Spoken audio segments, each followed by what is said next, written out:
नमस्कार, closing calls में स्वागत है आप सभी का। मैं हूं प्रियंका और मेरे साथ है अजय। तो बाजार में एक करेक्शन की जो बात की जा रही थी, क्या ये वही करेक्शन है या इससे और करेक्शन कह सकती है, इस पर बात करेंगे। Good afternoon Ajay.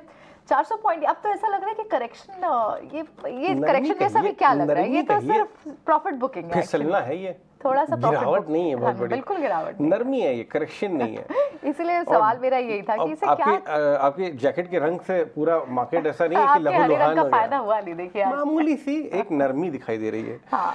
ये कह लीजिए कि बेयर जो हैं जो 19,500 ऑनवर्ड शॉर्ट पोजीशन बिल्ड कर रहे हैं या अनवाइंड कर रहे हैं, वो कह रहे हैं थैंक गॉड इट्स फ्राइडे, एक बार भाव कट जाएंगे लग रहा है। हाँ। क्योंकि अच्छी खासी हमने गिरावट देखी और आप देखिए पूरे दिन में ना मार्केट ने एक बार भी रिबाउंड अटेम्प्ट नहीं किया। हाँ। एक ध्यान देने वाली बात है, थोड़ा सा अटेम्प्ट आया था, उसके बाद बिल्कुल नहीं आया। हाँ। पहले 10 मिनट के ट्रेड इंटरडे पे जाइए डायरेक्टर साहब, अभी इंटरडे पे जाइए। इंटरडे मैं दिखाना चाहता हूँ बैंक निफ्टी और निफ्टी। बैंक निफ्टी 45,000 के नीचे आया। अभी रिसेंट टॉप क्या था बैंक निफ्टी का? 45,500 के करीब। करेक्ट। और आज जो है गैप डाउन के बाद फ्रेश शॉर्टिंग हुई है बैंक निफ्टी में 45,000 के नीचे। निफ्टी लेके आई डायरेक्टर साहब, पूरे दिन एक भी अटेम्प्ट नहीं हुआ बड़ा रिबाउंड के। पहले 10 मिनट के मूवमेंट को मैं मानता नहीं हूँ, आधे घंटे को भी नहीं मानना चाहिए। 10 मिनट के माहौल बन रहा है, राइट? करेक्ट। वो देखिए आप कह रहे हैं कि हाँ जी हुआ था, थोड़ा ग्रीन में आया, बट फ्रेश शॉर्टिंग हुई है डेज लो। निफ्टी बैंक निफ्टी भी लेके ये मिड कैप स्मॉल कैप लेके आई। ये बताना जरूरी है कि आज जो है क्या होता था कि mid cap small cap out perform करते थे।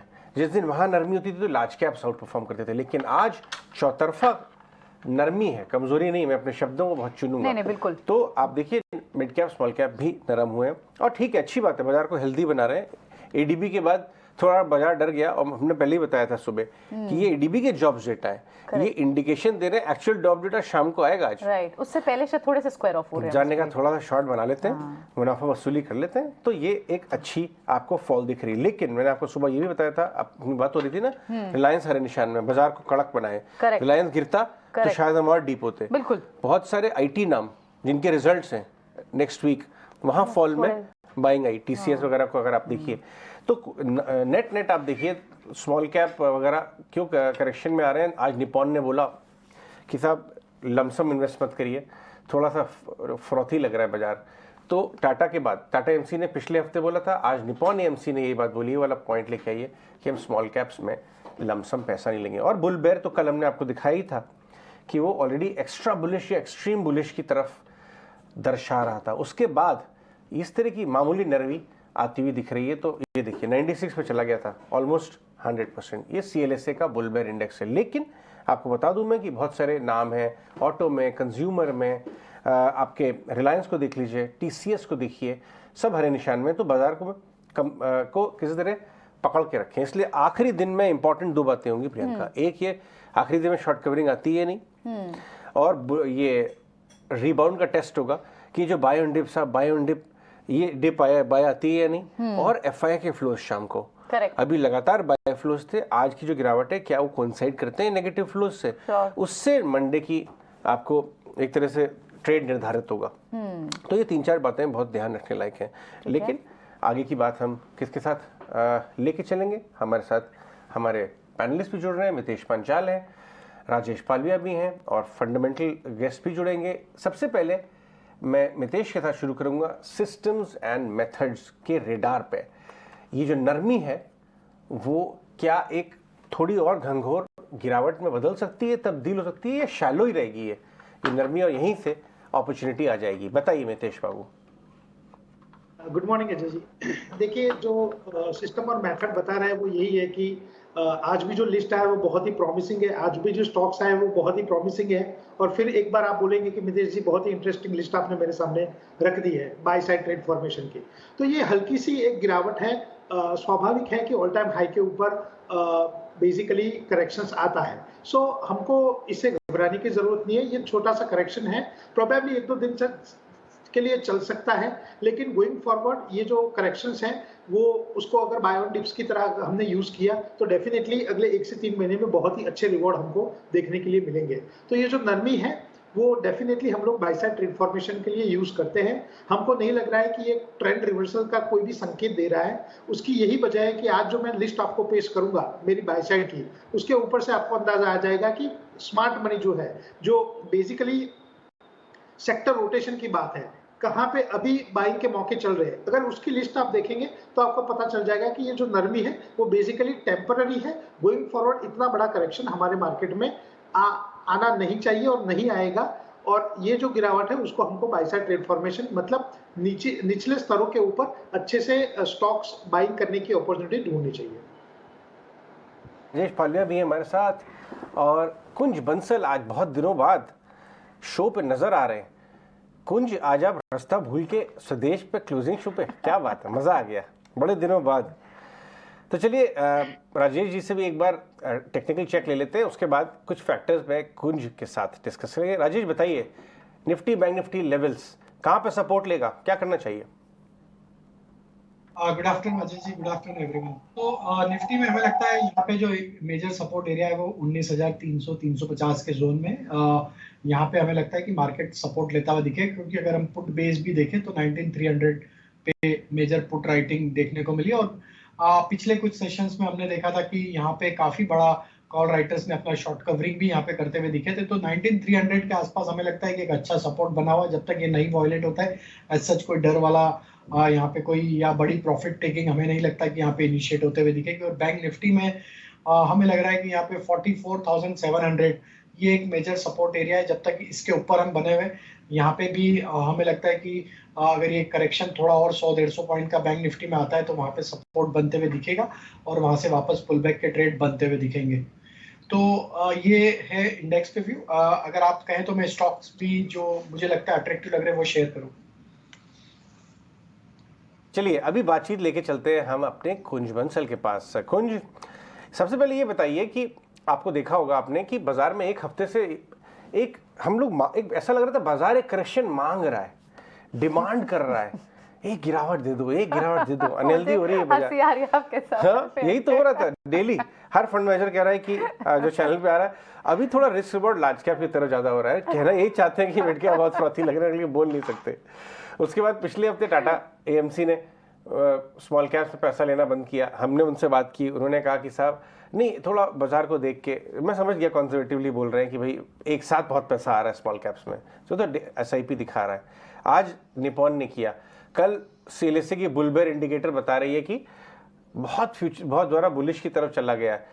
ऐसा लग रहा है बाजार मांग रहा था करेक्शन। क्या ऑब्लाइज करेगा बाजार? कभी करता है ऑब्लाइज ऐसे? क्योंकि आपको इतना लंबा तजुर्बा है। जी, तो कुछ चीजें कि एक तो शॉर्ट टर्म में हम सभी जानते हैं कि बाजार को प्रेडिक्ट करना मुश्किल होता है। दूसरी बात यह है कि जब आप बाजार में फुल्ली इन्वेस्टेड नहीं होते हैं और बाजार सडनली चल जाता है और बाजार आपको हमेशा बताए बिना चलता है, तो फिर आप एक विशफुल मोड में आ जाते हैं कि भाई करेक्शन आ जाए, भाई करेक्शन आ जाए। तो मुझे पता नहीं कि ये वो विश थी या ये वो फंडामेंटल बेसिस पे असेसमेंट था। फंडामेंटल बेसिस पे असेसमेंट मैं जरूर कर सकता हूँ, विश का तो मुझे पता नहीं। तो फंडामेंटल बेसिस पे हम असेसमेंट करें तो अक्टूबर 2021 में निफ्टी था करीब 18,500 और वहां से कल का हाई का लेवल हम 19,400 या इंट्राडे का 19,500 लें तो मुश्किल से 6-6.5% का रिटर्न 20 महीने में बाजार ने दिया है। और उस 20 महीने में निफ्टी में अगर हम फंडामेंटल बेसिस पे ही रहें फॉर द मोमेंट और बात करें तो FY22 से FY23 में निफ्टी की EPS कंजर्वेटिवली 10% ग्रोथ दिया है, थोड़ी सी उससे ज्यादा ही है। और अगर टोटल 20 महीने का पीरियड लेंगे तो ऑब्वियसली 10% से ज्यादा हो जाएगा। कुछ भी कह सकते हैं हम नंबर 13 से 15%। उस अर्निंग्स ग्रोथ के सामने बाजार का खाली 6% चलना कहीं ना कहीं ये इंडिकेशन था कि मीडियम टर्म में हमेशा हम सभी जानते हैं कि बाजार फंडामेंटल से कैचअप कर लेता है। अब जो दिक्कत होती है वो यही होती है कि जब भी शॉर्ट टर्म पार्टिसिपेंट्स, जो बहुत जरूरी है मार्केट में, लिक्विडिटी प्रदान करते हैं, रिस्क ट्रांसफर देते हैं फ्रॉम रिस्क अवॉइडर से रिस्क सीकर के लिए, तो उस चक्कर में ये हमेशा मुश्किल हो जाता है कि वो कब टाइम आएगा जब बाजार फंडामेंटल से कैचअप करेगा। पिछले 10 दिन में ये हुआ, कैचअप हो गया। अब ठीक है, इतना बाजार चलने के बाद जैसा मैंने कहा कि अगर आप फुल्ली इन्वेस्टेड नहीं थे तो आपको लगता है कि एक बार नीचे आ जाए तो हम पैसा डाल दें, बट उसमें जो दूसरी चीज हमेशा होती है, फिर जब नीचे आने लगता है तो हम फिर सोचते हैं कि अच्छा अब तो चलो गिरना शुरू हो गया, देखें कहां तक गिरता है। तो देखते हैं क्या होता है। ठीक है, ये बताइए कि कौन से इलाकों में आपको अपॉर्चुनिटी दिख रही है कि यहाँ से 5-10-15% अगर घटता है तो आप राह देख रहे हैं कि भाई और कंफर्टेबल जोन में आ जाएगा? कुछ एरियाज बताइए। तो अगेन उनको ढूंढने के लिए थोड़ा सा मैं नंबर्स अपने व्यूअर्स, आपके व्यूअर्स के लिए बता दूं, और वही हमको हेल्प भी करेंगे इस एनालिसिस को करने में। अगर हम ईयर टू डेट मतलब 6 महीने और 5-6 दिन जुलाई के माने तो कुछ नंबर्स हैं। सेंसेक्स और निफ्टी ने आज का नेगेटिव भी गिन ले उसमें तो करीब 7-7.25% का रिटर्न दिया है। उसके सामने मिड कैप और स्मॉल कैप में फाइनली पार्टिसिपेशन आया था तो उन्होंने 12 से 15% का रिटर्न दिया है। जस्ट एक रेफरेंस के लिए बता दूं कि इसी सेम करीब 6-6.25 महीने के पीरियड में नेस्डैक ने 30% का रिटर्न दिया है, हालांकि डॉ और एस&पी ने उतना नहीं दिया है। सरप्राइजिंगली जापान का मार्केट निक्केई चला है, मुझे नंबर याद नहीं है, बट 6 महीने में उसने भी बहुत अच्छा रिटर्न दिया है।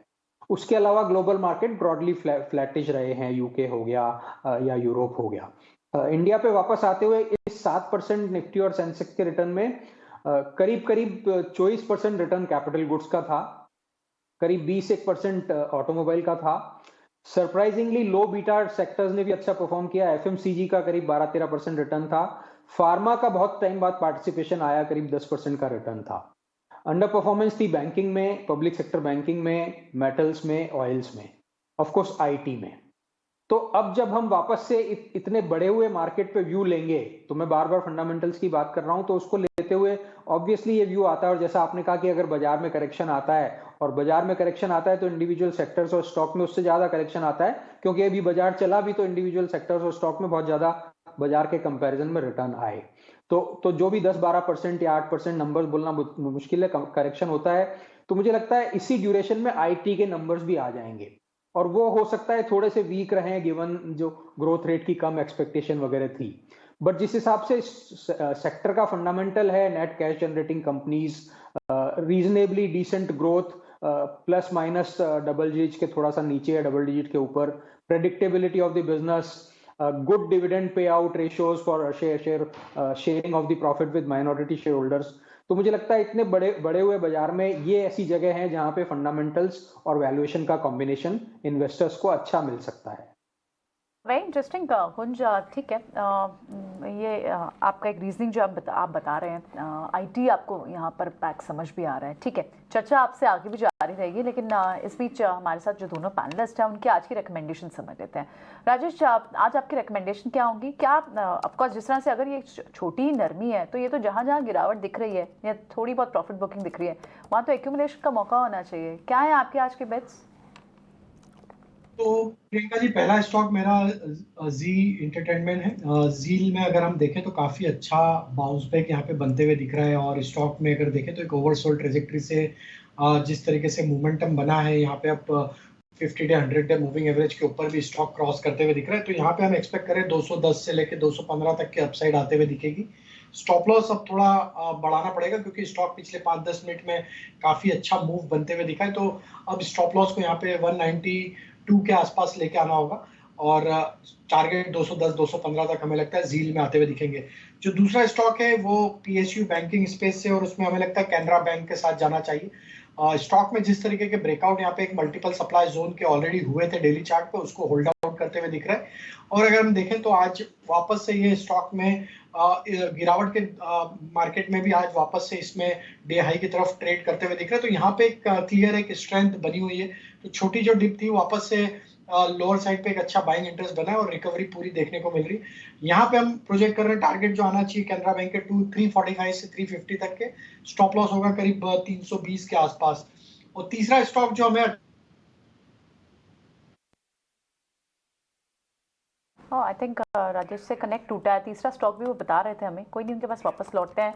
लेकिन इस बीच जो स्टॉक्स उन्होंने बताया हमें वो कैनरा बैंक, जिस पे आप खरीदारी करें 345-350 के लेवल्स के लिए, ठीक है। वापस लौटेंगे जब राजेश से, तो उनकी तीसरी रिकमेंडेशन में समझेंगे। लेकिन एक लैंडमार्क और दूसरा है आपका कैनरा बैंक। इस बीच 2:40 का समय ऑप्शन स्ट्रैटेजी का है, ऑप्शन का चैंपियन। आइए रुक करते हैं हमारे आज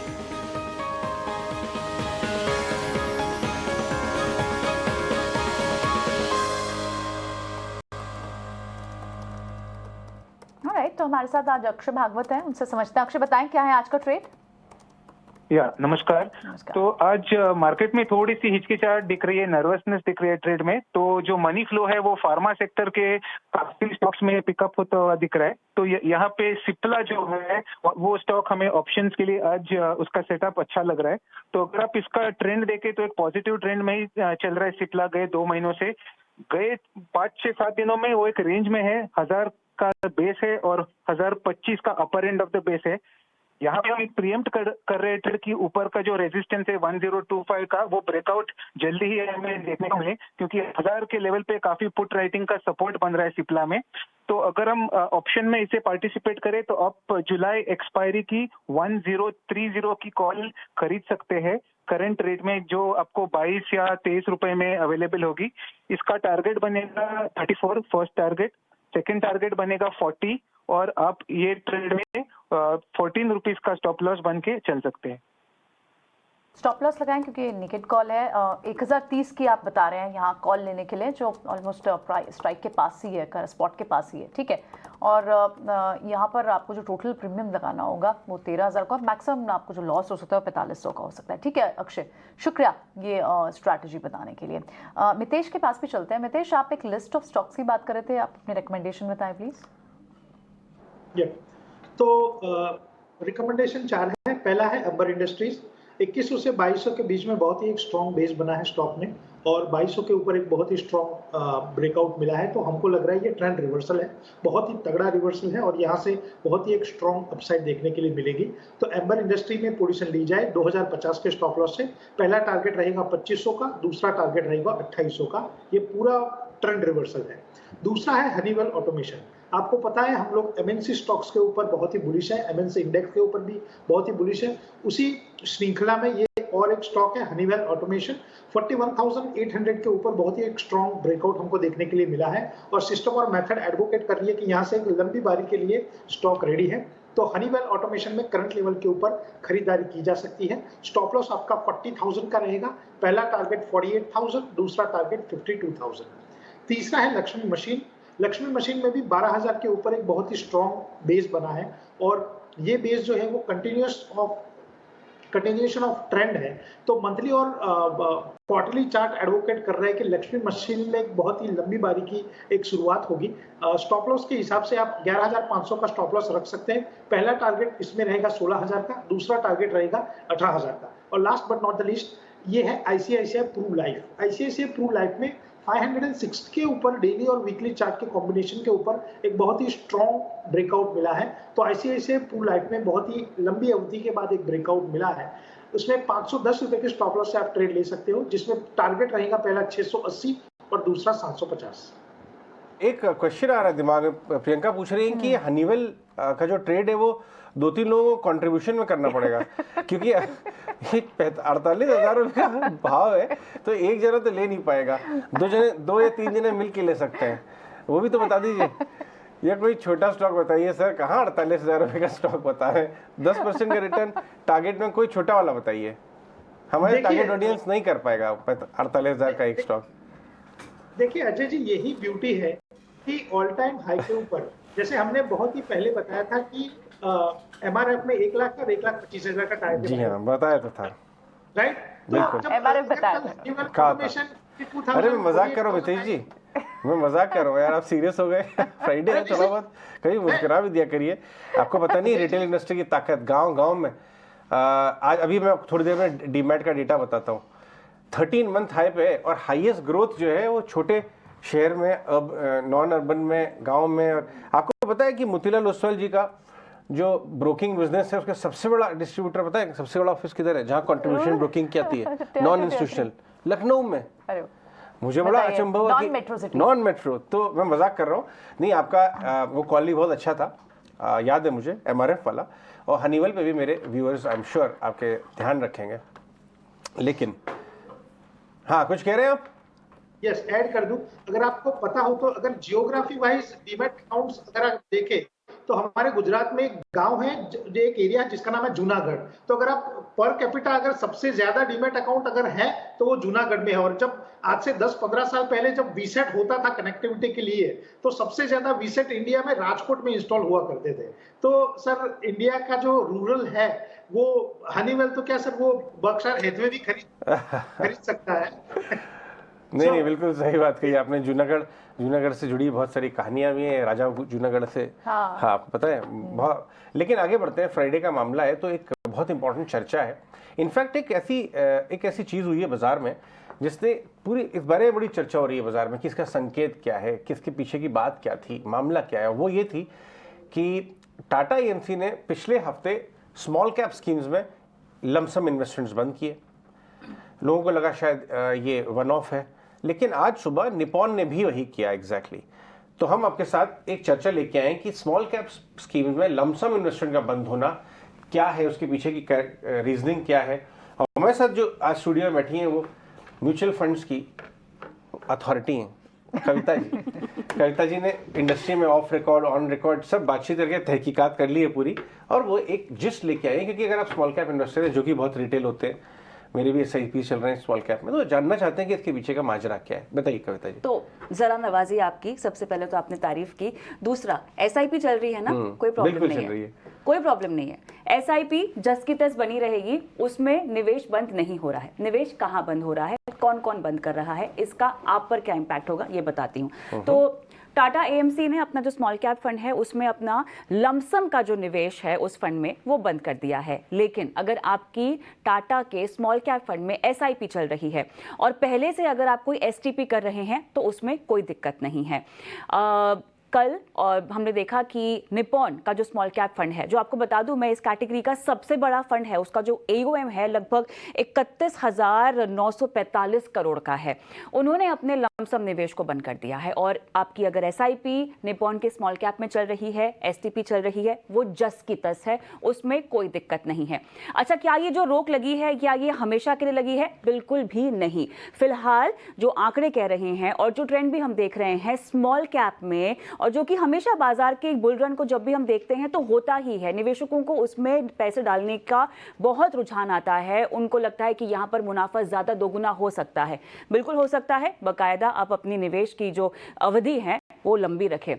फिलहाल जो इनफ्लो हो रहा है वो रिकॉर्ड हाई पर पहुंच गया है। एम्फी के भी आंकड़े हमने आते हुए देखे हैं। ओवरऑल अगर हम देखें तो इस वक्त जो फंड मैनेजर्स पैसा उनके हाथ में है, जो वो स्मॉल कैप में लगा रहे हैं, 1.53 लाख करोड़ का एसेट्स हैं उनके पास। और जो निवेश आता हुआ दिखाई दिया है मई 2023 की अगर मैं बात करूं, 32,082 करोड़ का आया है, जो कि इस डाइवर्सिफाइड कैटेगरी में सबसे ज्यादा है। तो साफ तौर से एएमसीज के पास पैसा बहुत ज्यादा आ गया है इन फंड्स में, और इसीलिए वो थोड़ा एहतियातन, क्योंकि जब भी गिरावट आती है तो गिरावट में हम देखते हैं कि मिड कैप स्मॉल कैप अगर रैली में लग गए गिरावट की तो वो जल्दी गिरते हैं, और ऐसे में आपका जोखिम बढ़ सकता है। इसीलिए लमसम निवेश को रोका गया। इनफैक्ट हमने टाटा एएमसी के स्मॉल कैप की बात की है, निपॉन स्मॉल कैप की बात की है, इसमें एक और नाम मैं जोड़ दूं, एचडीएफसी ने जो अपना डिफेंस का फंड जो लॉन्च किया था, जैसे ही वो खुला सब्सक्रिप्शन में, तब से उन्होंने क्या किया है, अपनी जो निवेश की, उसमें आपकी जो निवेश की लिमिट है उसको 10,000 हर महीना पर कैप कर दिया है। तो ये सारी जो रुकावटें हैं अजय, ये फिलहाल जो है ये टेम्पररी है, और जैसे ही थोड़ा सा बाजार को स्थिर होता हुआ देखेंगे, जो रैली स्मॉल कैप में आते हुए देखेंगे, उसके बाद एक बार फिर से शुरू किया जाएगा। इनफैक्ट वो चाह रहे हैं कि आप टाइम ना करें। कोई बहुत सारे इन्वेस्टर लिक्विड में पैसा रखते हैं, इधर उधर रखते हैं, एफडी तोड़ के एक साथ पैसा डालते हैं, जो कि उचित नहीं है। फंड मैनेजर्स भी कैश पर बैठे हुए हैं खूब सारे। इनफैक्ट मुझे तो मैं नाम नहीं लूंगा, one of the two mutual funds के एक बड़े एमडी ने ये कहा कि हम चाहते हैं हमारा फंड मैनेजर इन्फ्लुएंस ना हो ज्यादा पैसा आने की वजह से, कि महंगा ना ले पाए, क्योंकि ह्यूमन बात है। लेकिन आगे बढ़ते हैं, बहुत इंपॉर्टेंट, शुक्रिया कविता इसका। एक स्टॉक रिएक्ट कर रहा है, लेके आइए तुरंत जी को। जी का स्टॉक 10% ऊपर है। कुंज, जी का जो मामला चल रहा है, सेबी ने कहा था कि इरेगुलरिटीज हुई हैं। कल एनसीएलटी में मामला हियरिंग हुई, अभी कुछ क्लैरिटी नहीं आई है, लेकिन एक री रेटिंग टाइप का मूव 10%, और ये बात पूरी डिवाइडेड लग रही है कि कुछ कह रहे हैं कि शायद अटक ना जाए मर्जर विद सोनी, कुछ कह रहे हैं कि नहीं साहब होगा जरूर, मैनेजमेंट बदलाव होगा और इसकी रेटिंग हो जाएगी। आप कैसे देख रहे हैं इस मामले को? तो मैंने बहुत उसको मॉनिटर नहीं किया है, और बजाय एक स्पेसिफिक केस के एक मैं थोड़ी सी जनरल बात करूं दर्शकों की के फायदे के लिए, तो वो ये है कि अल्टीमेटली मार्केट में आप शॉर्ट टर्म में बहुत सारे फैक्टर्स हैं जो अफेक्ट करते हैं किसी भी स्टॉक प्राइसेस को। उसमें न्यूज फ्लो एक होता है, उसमें सेंटिमेंट्स एक होते हैं, ऑब्वियसली डिमांड सप्लाई होता है, ओवरऑल मार्केट का फेस क्या है, बुलिश मार्केट है, बियरिश मार्केट है, वो अफेक्ट करता है। बट मीडियम टर्म में अल्टीमेटली घूम फिर के नंबर्स, फंडामेंटल्स आते हैं जो स्टॉक की परफॉर्मेंस को डिसाइड करते हैं। अगर नंबर्स कंसिस्टेंटली अच्छे आते रहेंगे, बीच बीच में ऑफकोर्स कई वजह से एक दो क्वार्टर खराब हो जाते हैं, कभी इंडस्ट्री फैक्टर्स हो जाते हैं, कभी पॉलिसी फैक्टर्स हो जाते हैं, बट अगर फिर भी कंसिस्टेंट बेसिस पे परफॉर्मेंस है तो स्टॉक चलता है। और उसके अलावा अगर हम ऑब्वियसली रिवर्स में जाएं कि नंबर्स नहीं है तो स्टॉक नहीं चलता है, उसमें जो बहुत इंपॉर्टेंट बात है वो कॉर्पोरेट गवर्नेंस स्टैंडर्ड्स की है। तो आज की तारीख में ये बहुत ही धीरे धीरे बहुत ज्यादा महत्वपूर्ण होता जा रहा है कि overall corporate governance standards company के जब हम ऑब्वियसली मैं कंपनी बोलता हूँ या हम कंपनी बोलते हैं तो उसका मतलब होता है मैनेजमेंट के और बिजनेस ओनर्स के बोर्ड ऑफ डायरेक्टर्स के कॉर्पोरेट गवर्नेंस स्टैंडर्ड्स बहुत जरूरी हो जाते हैं। तो ये एक बहुत इंपॉर्टेंट फैक्टर है जिसपे अगर न्यूज फ्लो रहेगा तो स्टॉक में बहुत ज्यादा वॉलेटिलिटी रहेगी। अगर न्यूज फ्लो नहीं रहेगा और या न्यूज फ्लो पॉजिटिव होगा तो कंसिस्टेंसी रहेगी, कंसिस्टेंसी पॉजिटिव साइड पर रहेगी। तो जी का ना एक्चुअली 10 को नेक्स्ट हियरिंग जो है वो अब 10 जुलाई को यानी सोमवार को, उससे पहले कि ये थोड़ी sudden move of course indicate कर रही है कि क्या कुछ ऐसा पॉजिटिव आने वाला है जो बाजार में किसी सेगमेंट बाजार कभी-कभी स्ट्रेंज मूव्स देता है। हाँ, और ये वही स्ट्रेंज मूव है। इसके पीछे का फंडामेंटल रीजन अभी तो मार्केट में नहीं आया है। करेक्ट। एक और स्टॉक है जिसपे मैं राजेश का व्यू लेना चाहूंगा और वो है M&M फाइनेंशियल। आज क्रैक किया है काफी और हम लोग काफी डिस्कस कर रहे हैं कि कैसे रीरेटिंग हुई है इसकी। हाँ। क्या ये डाउनवर्ड मूव 3.5% डाउनग्रेड भी आया है, ये 300 तक जाएगा? एक बार अगर बाय ऑन डिप का रुझान रखना है इस पे तो किस लेवल्स पे जाके सपोर्ट लेगा जहां बेट लगानी चाहिए इस पे? राजेश। तो अजय जी, M&M फाइनेंस को देखें तो ओवरऑल अगर इसके स्ट्रक्चर देखें तो बुलिश ही है। थोड़ा सा एक डिप जरूर लिया है स्टॉक में, लेकिन स्टॉक अपने 20 डे मूविंग एवरेज की तरफ अप्रोच करते हुए दिख रहा है। 315 के आसपास इसके मेजर सपोर्ट एरिया है, तो हमें लगता है अगर उसके आसपास मिलता है तो वहाँ पे वापस अपॉर्चुनिटी होगी स्टॉक को बाय करने की। तो M&M फाइनेंशियल हमें लगता है डिप्स में वापस बाय करना चाहिए क्योंकि इसके लॉन्ग टर्म सेटअप बुलिश लग रहे हैं। 315 के आसपास हम इसको वापस से बाय करने की सलाह देंगे। अपडेट अजय जी ये रहेगा कि जी एंटरटेनमेंट हमने शो की शुरुआत पे ये स्टॉक हमने रिकमेंड भी किया था 199 के आसपास और 210 215 के टारगेट सजेस्ट किए थे, तो ऑलमोस्ट अपर सर्किट तो हिट किया है स्टॉक ने एक बार। तो हमें लगता है कि ड्यूरिंग द डे इसके टारगेट आते हुए दिखेंगे 215 तक के।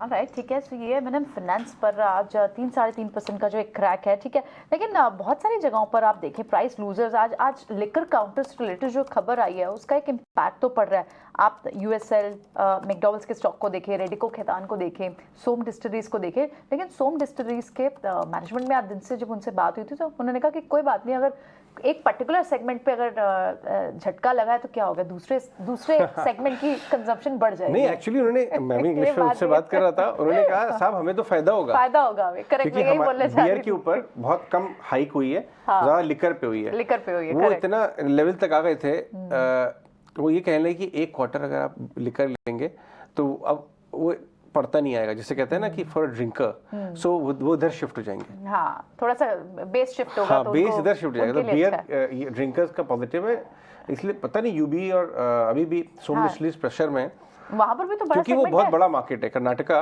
पूरे कंट्री का 10% बियर कर्नाटका में कंज्यूम होता है और लिकर भी शायद 10-15% है। हेवीली ड्रिंकिंग मार्केट है। लोग समझते थे पंजाब जबरदस्ती बदनाम हो रहा है, काम हो रहा है कर्नाटका में, कहीं और हो रहा है। एनीवेज, लेकिन उसमें प्रमोटर बाइंग बहुत है और यूनाइटेड ब्रूरीज भी अगर आप देखें 6 महीने का चार्ट तो उसके अंदर फंड बाइंग बहुत हुई है, 1500 पे आ गया है। मितेश, ये दोनों चार्ट चेक करिए, यूनाइटेड और सोम। यूनाइटेड ब्रूवरीज में ऑलरेडी हमारा बाय साइड ट्रेड फॉर्मेशन है, तो डिस्क्लेमर के तौर के ऊपर हमारे क्लाइंट्स की बाय साइड ट्रेड फॉर्मेशन हो सकती है। ये जो पूरा स्पेशली यूबीएल और मैकडोवेल जो दोनों स्टॉक्स है वो बहुत ही लंबी अवधि से एक कंसोलिडेशन फेज में है, तो कहीं ना कहीं ब्रेकआउट इसमें एक्सपेक्टेड है और अगले 1 से 3 महीने में बहुत ही स्ट्रॉन्ग ब्रेकआउट ये पूरे लिकर सेगमेंट में आएगा और उसमें हमारा प्रिफर्ड पिक है यूबीएल। तो डिस्क्लेमर के तौर पे हमारे क्लाइंट्स की डायरेक्ट इनडायरेक्ट पोजीशन हो सकती है। हम ये स्पेस के ऊपर अजय जी बहुत बुलिश है।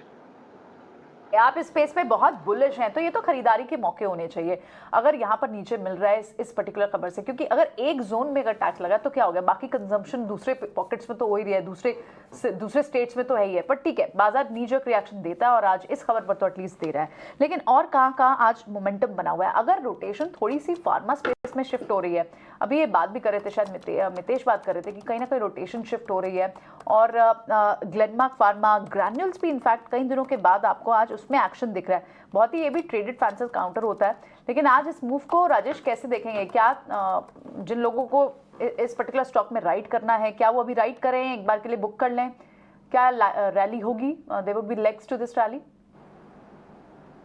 प्रियंका जी, ग्रेन्यूल्स और ग्लेनमार्क दोनों ही स्टॉक हमें यहाँ पे बुलिश लग रहे हैं। अगर ग्रेन्यूल्स में देखें तो एक double bottom sort of formation का यहाँ पे ब्रेकआउट बनते हुए दिख रहा है। जिस तरीके से स्टॉक की वीकली क्लोज अब बनते हुए दिख रही है, हमें लगता है 308 के ऊपर अगर ये बंद होता है तो इसके नेक्स्ट टारगेट 335 से 340 की तरफ शॉर्ट टर्म में आते हुए दिखेंगे।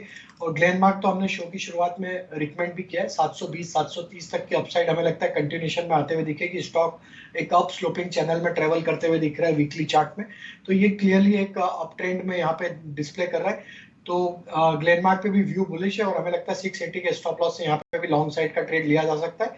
अगर एक लॉन्ग टर्म चार्ट पे भी देखें तो स्टॉक अब अपने जुलाई 2021 के जो स्विंग हाई थे उसको अब सरपास करते हुए दिख रहा है, तो एक बड़ा ब्रेकआउट यहाँ पे बड़ी टाइम फ्रेम पे आते हुए दिख रहा है। तो ग्लेनमार्क तो हमें लगता है कि इमीडिएट टारगेट तो 720-30 होंगे, लेकिन अगर इसको पोजिशनली होल्ड करेंगे तो यहाँ पे नेक्स्ट टारगेट 850 तक के भी आते हुए दिख सकते हैं।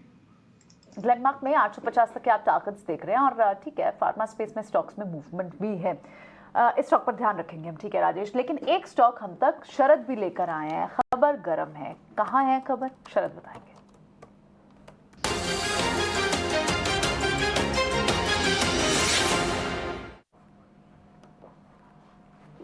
बताएं शरद, कहाँ पर है आज खबर? जी बिल्कुल, सबसे पहले लेकिन मैं कहूँगा सनटेक रियल्टी का स्टॉक को लाते हैं। यहाँ पे जो है हमने कल ही खबर गरम में सेगमेंट में कहा था कि यहाँ पे मार्की इन्वेस्टर्स HNI जो हैं अपनी स्टेक बढ़ा रहे हैं कंपनी में, और आज देख सकते हैं दिन के ट्रेड में स्टॉक जो है 13% से ज़्यादा जो है उछाल आया है और आपका टॉप गेनर भी है निफ्टी 500 इंडेक्स में। तो ये जो खबर आते हैं हम लोग जो है आपके सामने लाते हैं हमारे स्पेशल सेगमेंट खबर गरम में। लेकिन आज जो बात हो रही है डीलर्स के साथ, और यहाँ पे जो है थोड़ी सी NBFCs में जो है हमारी फोकस रहेगी, और यहाँ पे डीलर्स कह रहे हैं कि M&M फाइनेंशियल में बात करें तो यहाँ पे जो है HNI सेलिंग देखने मिल रही है। इस काउंटर पे वॉल्यूम्स देखें तो ऑलमोस्ट 3 गुना जो है बढ़ चुकी है उनके 20 डे एवरेज को लेके, और जो की DIs ऑलरेडी इन्वेस्टेड है कंपनी में वो नाम इंक्लूड करते हैं एक्सिस म्यूचुअल फंड और HDFC म्यूचुअल फंड। हाल ही में एक डाउनग्रेड आया है फॉरेन ब्रोकिंग हाउस का बोफा का, जहाँ पे उनको न्यूट्रल रेटिंग करा दिया बाई रेटिंग से। हालांकि जो टारगेट प्राइस है उसको बढ़ाया गया है 298 से 375 रुपीज़ पर शेयर पे। वो कह रहे हैं कि जो वैल्यूएशंस है अपने हिस्टोरिकल एवरेज जो लॉन्ग टर्म एवरेजेस है उसके ऊपर ट्रेड कर रहे हैं। और दूसरा बात, शॉर्ट टर्म में 2 पॉइंट्स जो इम्पैक्ट कर सकते हैं वो है उनके निम्स और ओपेक्स कॉस्ट।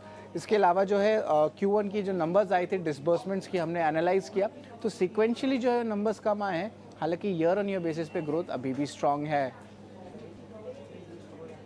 आपको बहुत बधाई, अच्छे बैठ रहे हैं आपके स्टॉक्स, बहुत बढ़िया। आप सही डीलिंग रूम से बात करते हैं आप।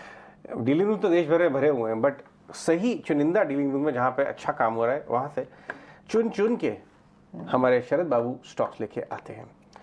मैं एक स्टॉक डिस्कस करना चाहूँगा कुंज के साथ, और वो है टाटा मोटर्स। 600 रुपये के ऊपर 420 वाला 600 इस साल का one of the best performing है, करीब 50% चला है। अभी JLR का डेटा है, टेक्टर साहब टिकर पे जो डेटा चला है उसको खींच के लेके आइए, क्योंकि उसको बाद ही स्टॉक रिएक्ट किया 2%, 611। कुछ क्या ये ऐसे ही चलता रहेगा? 700-800 रुपये का भाव धीरे धीरे चल रहा है पूरे साल का, 6 महीने का अगर बेट लिया जाए यहाँ से, तो क्या वैल्यूएशन लगते हैं आपको जिस हिसाब से घूमा है टाटा मोटर्स? जी हाँ, इन इतने सिंपल प्रश्नों के इतने सिंपल जवाब होते किसी के पास या स्पेशली मेरे पास तो बहुत अच्छा होता, पर अनफॉर्चुनेटली वैसा नहीं है, और इसीलिए इक्विटी मार्केट में पैसा बनाना थोड़ा मुश्किल है। इम्पॉसिबल नहीं है पर मुश्किल है, थोड़ी मेहनत लगती है, थोड़ा प्रोसेस लगता है, रिस्क होती है और रिस्क समझना पड़ता है। आई थिंक हम automobile sector as a whole को देखें अलॉन्ग विद जो मार्केट का एक कंस्ट्रक्ट बन गया है अभी करंट मार्केट में, हमने देखा है कि किस तरह से ग्लोबल इनफ्लो फाइनली पिछले 2-2.5 महीने 3 महीने से शुरू हुआ है। आफ्टर ऑलमोस्ट मुझे लगता है 2 साल में कभी हाँ कभी ना, कभी पॉजिटिव कभी नेगेटिव चल रहा था। तो एक तो वो पोजीशन है कि बाजार में इनफ्लो आना शुरू हुआ है। डोमेस्टिक इनफ्लो हमेशा से रहा था, अभी भी है, बल्कि ठीक है, इतना मार्केट राइज में हो सकता है कुछ डोमेस्टिक इन्वेस्टर्स अपना वैल्यूएशन अगर कंफर्ट नहीं लग रहा हो या कम हो गया हो तो पैसा निकालना चाह रहे होंगे। अब उसमें बात आ जाती है कि मार्केट में हाई बीटा सेक्टर्स होते हैं या स्टॉक्स होते हैं और लो बीटा सेक्टर्स और स्टॉक्स होते हैं। तो जब भी मार्केट शार्प मूवमेंट लेता है किसी भी तरफ, ऊपर की तरफ या नीचे की तरफ, तो हाई बीटा सबसे पहले पार्टिसिपेट करते हैं और लो बीटा रुक जाते हैं। और ऐसा ही होना भी चाहिए, उसी से आपके पोर्टफोलियो को एक बैलेंसिंग मिलती है। तो हाई बीटा में ये सब स्टॉक्स जो सेक्टर्स आते हैं उसमें ऑब्वियसली ऑटोमोबाइल स्टॉक्स हैं। ऑटो के नंबर, दूसरा फायदा ये है कि हमको एज अ सेक्टर हर महीने के महीने इन जनरल नंबर्स मिल जाते हैं, तो एक आइडिया लग जाता है कि परफॉर्मेंस ऑटो सेक्टर की कैसी हो रही है। उससे ज्यादा आइडिया लग जाता है कि इकोनॉमी की कैसी हो रही है। तो अभी इस महीने के जो ऑटो नंबर्स आए हैं उसमें कमर्शियल व्हीकल की सेल्स हालांकि थोड़ी सी कम हुई है, पर फिर भी एक ओवरऑल जिस हिसाब से इंडिया की इकोनॉमी में ग्रोथ है, अगर मार्केट का एक्सपेक्टेशन ये है कि अगर आपका मार्केट चलता रहेगा तो ऑब्वियसली लार्ज कैप स्टॉक्स आपके साथ साथ पहले चलेंगे। लार ने अपने आज के जो प्रेस रिलीज दी है जिसकी वजह से स्टॉक 2% चल गया, उसमें ये बात फिर रिपीट की है। पहले आपको बताया था हमने कि कितनी अहम है ये कमेंट्री, अगर आपने वो सुन के हमारी बातचीत बाजार में देखा होता तो 400 सवा 400 का भाव था। आज रिपीट की है, JLR expects to report positive free cash flow of $400 million, यानी $400 मिलियन के फ्री कैश फ्लो पॉजिटिव आएंगे this quarter, in this quarter. तो ये तो तीसरा स्ट्रेट क्वार्टर हो गया जहाँ फ्री कैश फ्लो की बात। जी हाँ, तो आप बता रहे हैं ये भी Q1 अपडेट है एक तरह का। Q1 अपडेट है, और जब से पहली बार से दिया है ऑलरेडी 420 वाला 615 हो गया, ऑलमोस्ट 50%। करेक्ट।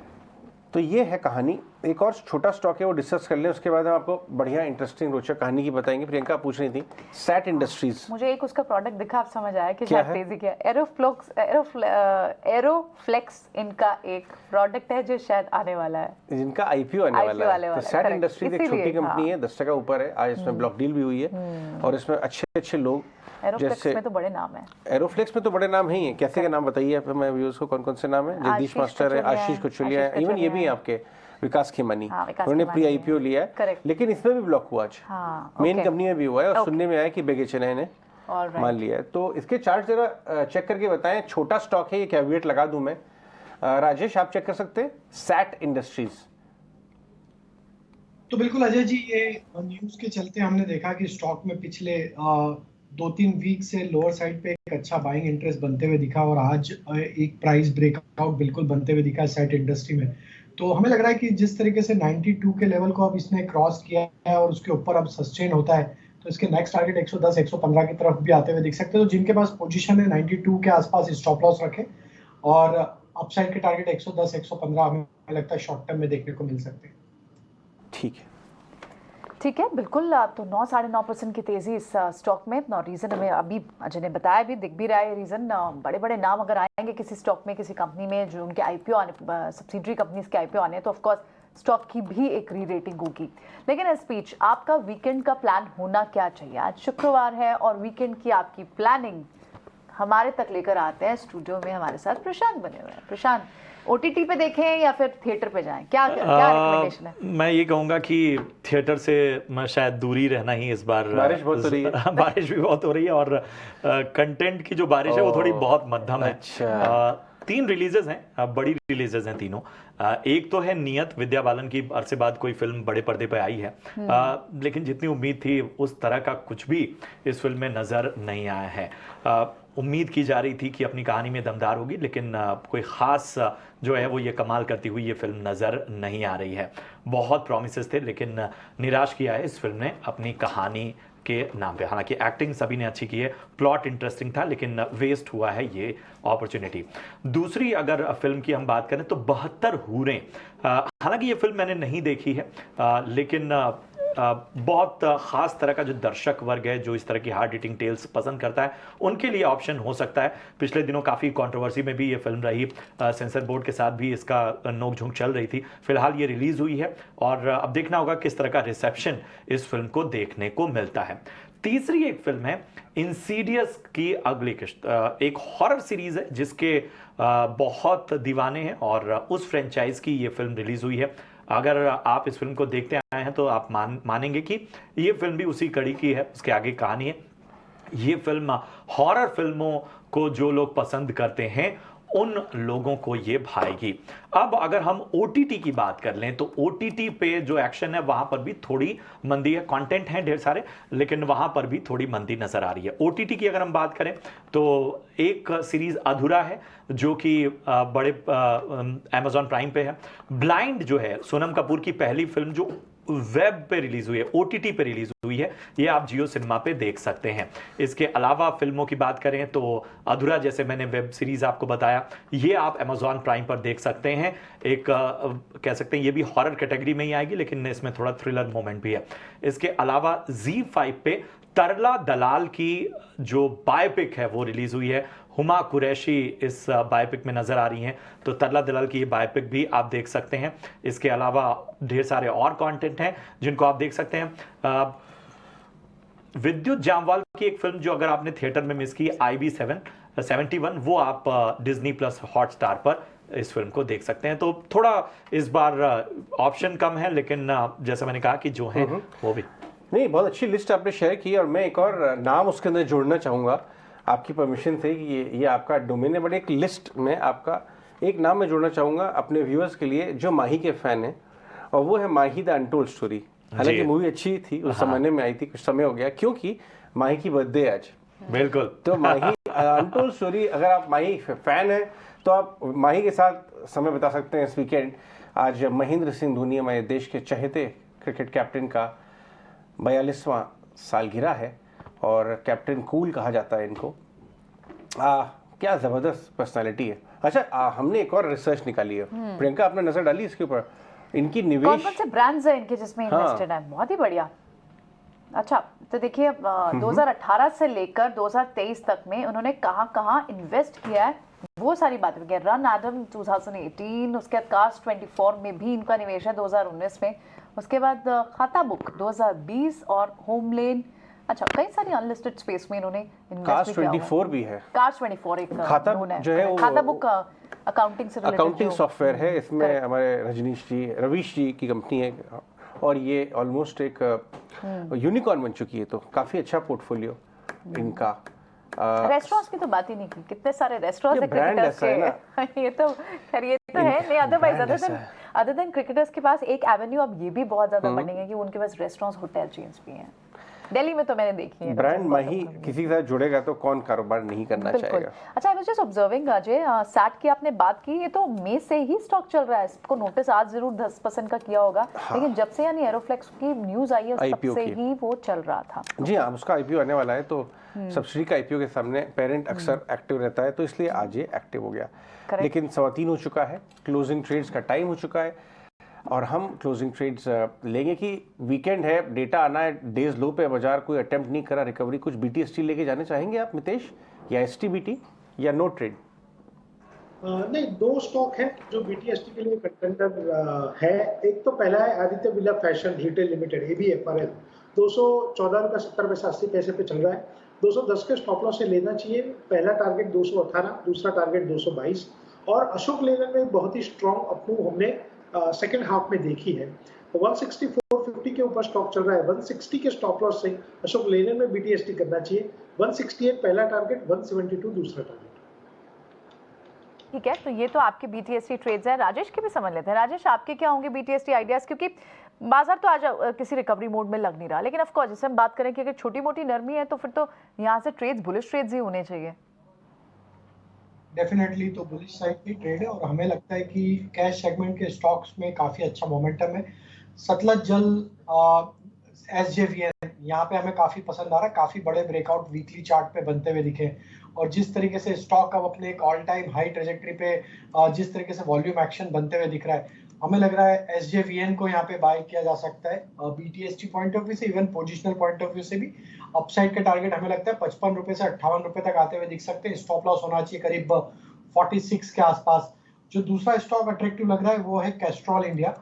ये स्टॉक में भी देखें तो जो ब्रेकआउट यहाँ पे वीकली टाइम फ्रेम पे बनते हुए दिखा है, हमें लग रहा है कि नेक्स्ट वीक में भी ये मोमेंटम एक्सटेंड होते हुए दिखेगा। 140 तक के अपसाइड हम प्रोजेक्ट कर रहे हैं नियर टर्म सेटअप के हिसाब से। स्टॉप लॉस रखना होगा करीब 124 के आसपास। और F&O में हमें जो स्टॉक पसंद आ रहा है ऑटोमोबाइल स्पेस से वो है M&M का।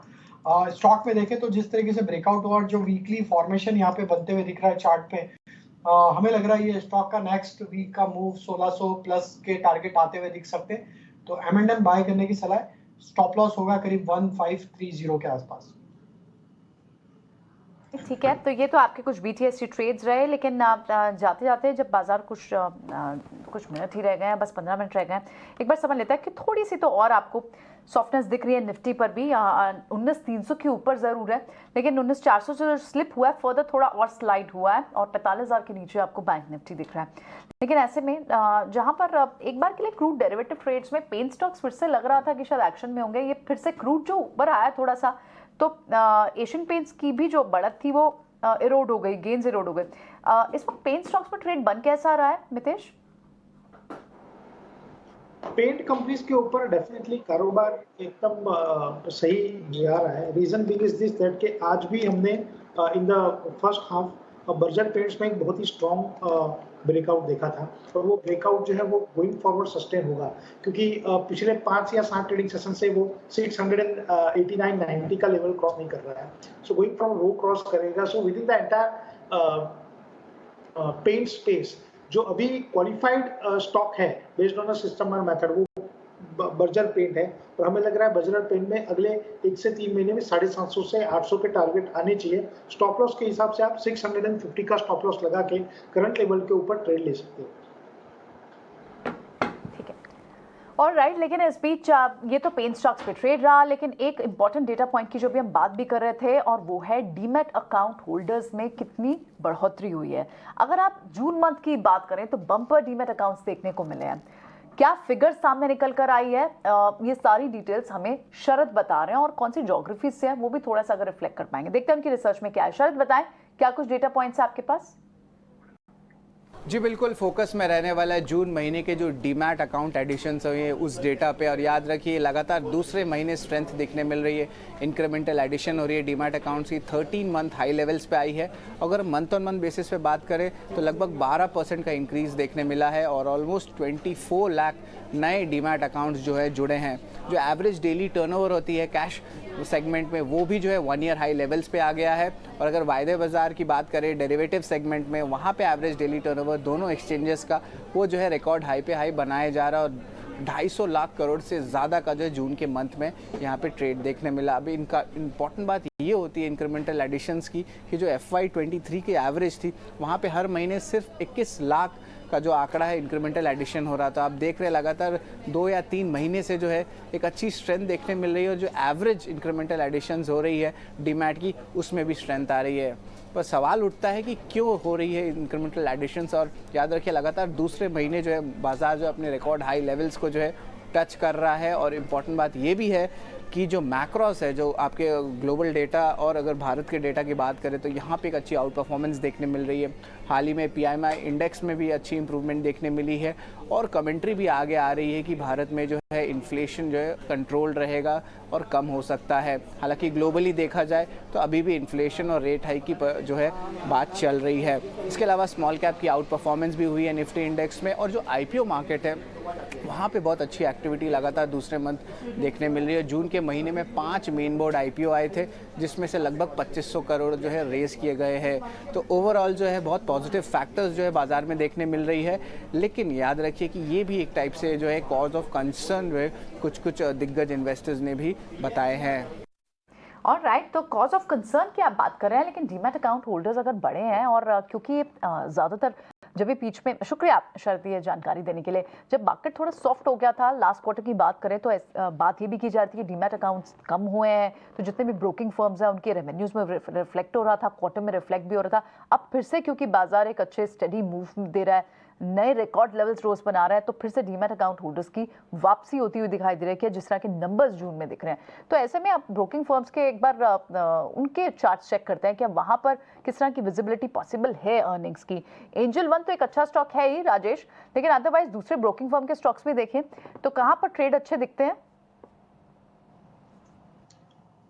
तो देखिए एंजल वन ओवरऑल में तो एक क्लियरिटी बनी हुई है और यहाँ पे हमें लगता है कि जिस तरीके का मोमेंटम ये फर्दर एक्सटेंड होगा और हमें लगता है कि इसी में प्रॉक्सी प्ले अगर हमें करना है तो CDSL को भी यहाँ पे फोकस में रखना चाहिए। ये स्टॉक भी हमें लगता है कि एक अच्छा मोमेंटम कंटिन्यू करते हुए दिख सकता है। फर्दर यहाँ पे हम प्रोजेक्ट कर रहे हैं टारगेट 1250 से 1300 तक के और स्टॉप लॉस CDSL में रखेंगे करीब 1140 के आसपास।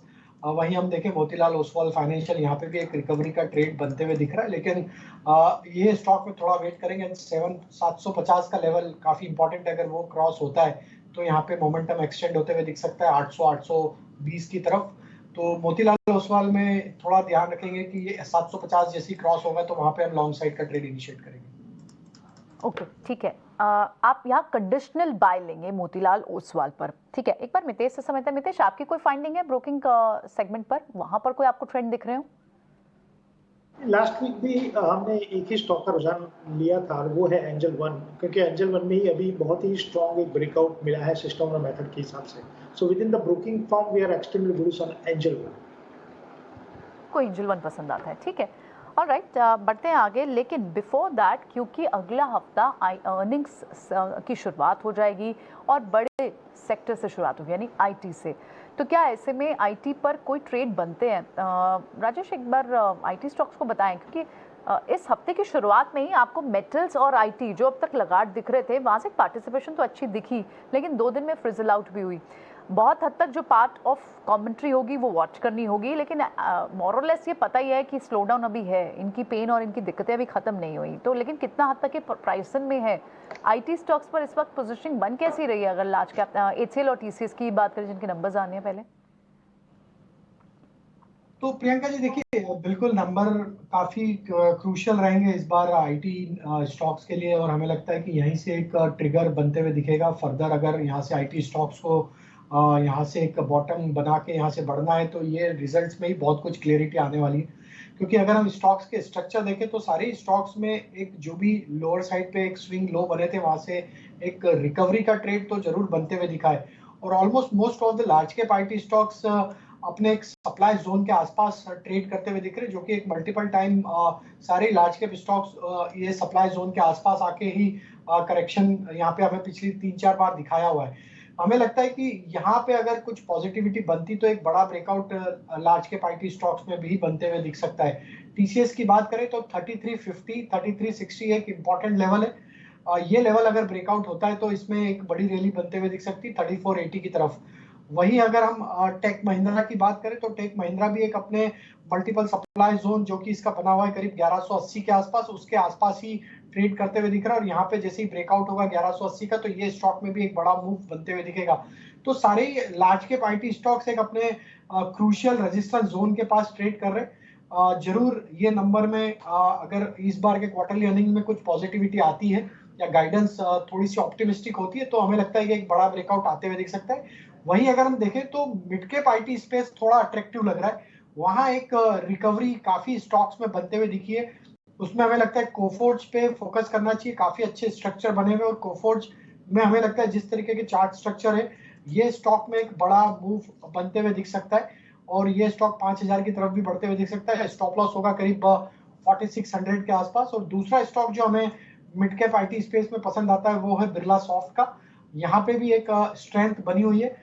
ये स्टॉक में स्टॉप लॉस हम रखेंगे करीब 345 का। अगर ये लेवल नहीं टूटते हैं तो इसमें जो टारगेट बन सकते हैं हायर साइड के वो 370 तक भी आते हुए दिख सकते हैं।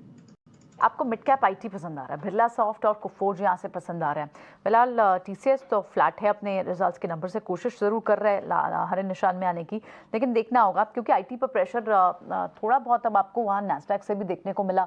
तो क्या ये एक मोमेंटम प्ले हो सकता है, टेम्पररी प्ले हो सकता है? नंबर्स में कितना हद तक प्राइस इन है ऑलरेडी इस पूरे स्पेस की स्लो डाउन, वो तो नंबर्स आने के बाद कमेंट्री से रिफ्लेक्ट होगा और नेगेटिवली सरप्राइज करेंगे ये काउंटर्स या फिर फ्लैट रहेंगे, ज़्यादा नहीं पता चलेगा। Let's see, that is to be watched. But अभी जो राजेश को समझ आ रहा है उन्हें मिड कैप IT समझ आ रहा है, ठीक है। लेकिन कुछ और स्टॉक्स जाते जाने से पहले एक बार और व्यू ले लेते हैं कि क्या ये ट्रेड्स फॉलो अप ट्रेड्स भी हैं। टाटा मोटर्स में ये जो आज न्यूज़ आई है और बहुत हद तक अब प्राइजन है कि कुछ मेजॉरिटी पोर्शन तो प्राइस्ड इन है, लेकिन कितना और भाव में आना बाकी है? मितेश, टाटा मोटर्स पे आपका क्या टारगेट रहेगा? ऑलरेडी 620 के पास की चाल तो ये दिखा चुका है, और ऑफ कोर्स JLR का जो बड़ा कंसर्न था वो काफी हद तक बाजार अब देख रहे हैं नेट डेट फ्री हो जाएगी कंपनी। डेफिनेटली प्रियंका जी, अगर आपको पता हो तो 680 से 500 के बीच में हमने पहला टारगेट दिया था 600 का, और दूसरा टारगेट दिया था 800 का। तो हमारे हिसाब से, सिस्टम और मेथड के हिसाब से डेफिनेटली ये जो ट्रेंड है वो अभी भी इंटैक्ट है, और गोइंग फॉरवर्ड टाटा मोटर्स में हर एक डिप में बाय एक्यूमुलेशन करना चाहिए, क्योंकि एक बहुत ही लंबे ट्रेंड की ये शुरुआत है। तो ये ट्रेंड थमने वाला नहीं है, डेफिनेटली एक करेक्शन आ सकता है, कंसोलिडेशन फेज में भी स्टॉक जा सकता है, लेकिन नेट टेक अगले एक साल में हमें लग रहा है 750 से 800 के टारगेट आने चाहिए। पहला टारगेट अचीव हुआ, बिल्कुल हमें याद है Mitesh, we'll give this to you, कि आपने ये बात पहले भी बोली थी कि यहाँ पर बड़ा ट्रेंड देखने को मिल सकता है। इनफैक्ट सुबह ओपनिंग शो में निकुंज के साथ भी कई बार हमने ट्रेड डिस्कस किया, और उन्हें लगा कि, और वो 400 के लेवल से 420 के लेवल से बात कर रहे थे कि डार्क हॉर्स हो सकता है इस साल का, और जो मूव दिखाई है स्टॉक ने। लेकिन life insurance counters, HDFC life, SBI life, इनमें भी आज के दिन में अच्छी मूव है, और ओवरऑल लाइफ इंश्योरेंस काउंटर्स अच्छे चल चुके हैं। नॉन लाइफ इंश्योरेंस के भी प्रीमियम डेटा आए थे, वहाँ पर भी मूव थी, लेकिन specially the life insurance counters, वहाँ पर एक अच्छी मूव आ चुकी है। मितेश, वहाँ पे कोई फाइंडिंग है आपकी कि ये कब तक ट्रेंड में रहेंगे? नहीं, इसमें एक ही स्टॉक जो रडार पे आ रहा है वो है SBI लाइफ, क्योंकि SBI लाइफ का अगर आप चार्ट देखें तो बहुत ही एक स्ट्रॉन्ग करेक्शन के बाद एक बेस बन रहा है। हमारे हिसाब से प्रियंका जी, अगले 15 दिन से 1 महीने में शायद ये पूरी स्पेस जो है इंश्योरेंस स्पेस, वो शायद सिस्टम और मेथड के हिसाब से आ जाए, लेकिन रिकमेंडेशन हो जाए। लेकिन एज ऑफ नाउ हमको SBI लाइफ जो है वो बहुत अच्छा लग रहा है करंट लेवल के ऊपर। ओके, SBI लाइफ को आप यहाँ से पसंद कर रहे हैं to be holded in portfolio. All right, कुछ दूसरे स्टॉक्स भी लेते हैं। M&M ने ऑफ कोर्स ऑफ लेट ही, पहले तो अच्छी मूव आ चुकी है M&M में, लेकिन ये जो ऑफ लेट मूव शुरू हुई लार्ज कैप्स में, लार्ज कैप ऑटोज में, because of the reason obvious, वहाँ जो नए लॉन्चेस थे, महिंद्रा चला, बजाज ऑटो, हीरो मोटोकॉर्प, इन सब की मूव के बाद अब ये कैचअप, जो एक नई रैली शुरू हुई थी M&M में कल से, वो आज भी कंटिन्यूड है। लेकिन अभी फिलहाल कहाँ पर थोड़ा कंफर्ट ज़्यादा दिख रहा है? क्या राजेश, बजाज, हीरो मोटोकॉर्प अच्छी मूव के बाद जो थोड़े से जो सॉफ्ट हुए हैं, वहाँ पर आपको ज़्यादा अट्रैक्टिव लगेगा रिस्क रिवॉर्ड, या फिर M&M जैसे स्टॉक में लगेगा?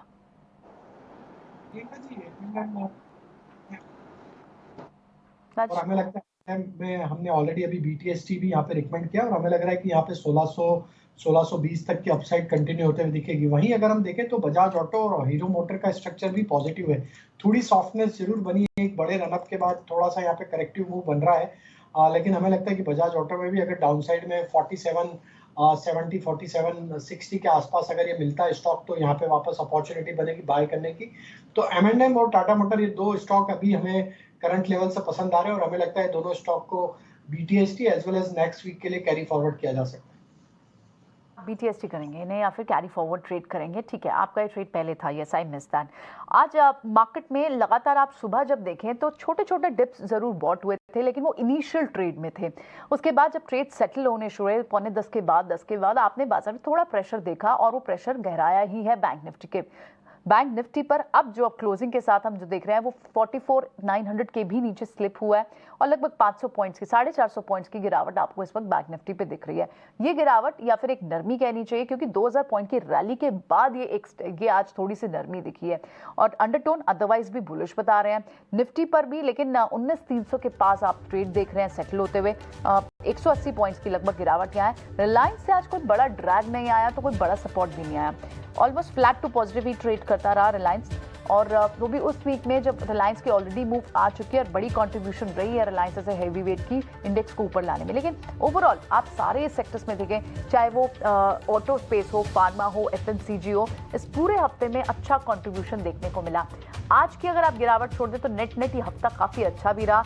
निफ्टी ने नए रिकॉर्ड लेवल्स डेली बनाए, सेंसेक्स ने रिकॉर्ड लेवल्स बनाए, और मिड कैप और स्मॉल कैप इंडेक्स में तो कई सारे स्टॉक्स थे जो ऑल टाइम हाई पर थे। इनफैक्ट लार्ज कैप ऑटो में बजाज ऑटो जैसे स्टॉक्स भी ऑल टाइम हाई, मारुति ने 10,000 इसी हफ्ते में टच किया। तो ये सारी इंपॉर्टेंट डेवलपमेंट्स इस हफ्ते में हुई। आज थोड़ा सा प्रॉफिट बुकिंग आज बाजार पर क्लियरली आपको हावी होती हुई दिखाई दे रही है, और ऑटो स्टॉक कहीं ना कहीं जरूर सरप्राइज कर रहे हैं। और आज दिन टाटा मोटर्स का है, क्योंकि थोड़ी देर पहले जिस तरह से JLR के फर्दर फ्री कैश फ्लो की भी खबर आई, तो तीसरा कंसेक्यूटिव क्वार्टर है ये जब वहाँ JLR से पॉजिटिव सेट ऑफ न्यूज आ रही है, और वो जो बड़ा मेन कंसर्न टाटा मोटर्स पर एक बड़ा हाथी की तरह जो JLR का डेट था वो कहीं ना कहीं बाजार को लगता है एड्रेस हो जाएगा। 2025 तक का उनका जो नेट डेट फ्री होने का जो एक टारगेट है वो अचीवेबल सा लगता है। इसीलिए आपने बाजार टाटा मोटर्स पर लगातार 200-250 पॉइंट्स की रैली पिछले 4 या 5 महीनों में देखी होगी।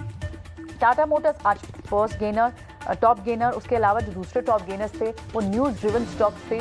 टाइटन अगेन क्योंकि अच्छे बिजनेस अपडेट्स आए और आप वहां पर देख रहे हैं, हालांकि सुबह के कंपैरेटिव में थोड़े से गेन्स तो इरोड हुए, लेकिन टाइटन में आपको एक बड़ी मूव दिखी, वहां पर 1% की तेजी। और इनफैक्ट सिर्फ टाइटन ही नहीं, पूरा ज्वेलरी स्पेस अगर आप देखें तो वहां पर भी रब था। कल्याण के अच्छे अपडेट्स आए, वहां पर आपने 7% तक की मूव देखी।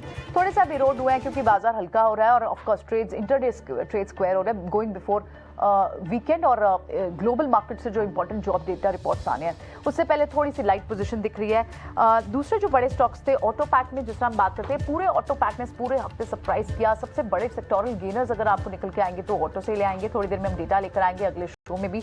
महिंद्रा वो एक तीसरा बड़ा गेनर है। लाइफ इंश्योरेंस काउंटर्स में SBI लाइफ और फार्मा स्पेस में भी डिवीज जैसे काउंटर्स में बड़ी मूव थी, लेकिन उसके बाद थोड़े बहुत माइनर गेन्स जरूर वहाँ इरोड हुए हैं। अगर लूजर साइड पे बात करें तो वहाँ पर थोड़े सॉफ्ट आपको इंडसइंड बैंक, हिंडाल्को, अपोलो जैसे काउंटर्स और बजाज फाइनेंस वो भी एक बड़ी मूव आज इसी हफ्ते चल देने के बाद थोड़े से गेन्स आपके इरोड होते हुए दिखाई दे रहे हैं। मिड कैप में भी एक बार क्विक अगर चेक करें तो वहाँ पर भी आपको BHEL बड़ी मूव के बाद 93 तक के लेवल्स जाने के बाद अब थोड़ा करेक्ट होकर आपको 90 के लेवल्स पर दिखाई दे रहा है। और IGL जैसे काउंटर्स में 52 वीक हाई पे कई सारे गैस काउंटर्स पे। तो ओवरऑल एक अच्छा हफ्ता, बाजार ने कई सारे रिकॉर्ड लेवल्स बनाए, ऑटो स्टॉक्स ने नए हाईज छुए और कई सारे माइलस्टोन छुए और आई एम श्योर बुल्स के लिए एक अच्छा हफ्ता रहा था। अब ओवर द वीकेंड कुछ बड़ा डेटा पॉइंट्स ग्लोबल मार्केट से आना, तो देखना होगा सोमवार को कैसे बाजार रिएक्ट करते हैं। बहुत बहुत शुक्रिया आप तीनों का ही, राजेश, कुंज हमारे साथ थे और साथ ही नितेश, बहुत बहुत शुक्रिया आपका। मुझे दीजिए इजाजत, अगला शो आप मनीष के साथ देखेंगे। नमस्कार।